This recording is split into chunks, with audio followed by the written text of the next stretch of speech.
Star Trek DS9 broke TNG's season finale tradition for the better. Star Trek Deep Space Nine broke one of Star Trek The Next Generation's long-standing season finale traditions, improving the spin-off show in the process.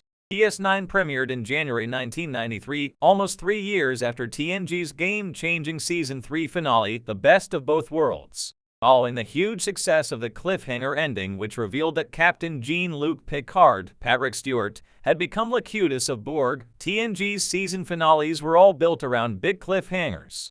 Right from the start, Star Trek Deep Space Nine was conceived as a very different show to TNG, and this difference in approach extended to the season finales.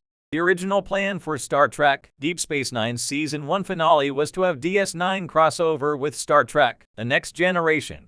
Berman rightly vetoed the idea of Picard and the crew of the USS Enterprise D helping Commander Benjamin Sisko, Avery Brooks, to repel a Cardassian invasion, which would surely have undermined the TNG spin-off show at a crucial moment. Instead, DS9 producer Michael Piller conceived of a different type of season finale that was vastly different from TNG and also reflected Deep Space Nine's more serialized approach to storytelling. DS9 Season 1 broke a Star Trek TNG's season finale tradition. By 1993, Star Trek The Next Generation would end each season with a cliffhanger, but Star Trek Deep Space Nine Season 1 did something very different. While DS9 Season 1, Episode 20, In the Hands of the Prophets, did set up the political and religious upheaval that opens Season 2, it has a clearly defined ending. This was at the behest of DS9 producer Michael Piller, who wanted to end Season 1 with an episode that would serve as a bookend to the pilot, Emissary. Robert Hewitt Wolf fulfilled that brief perfectly by revisiting Sisko's newfound religious status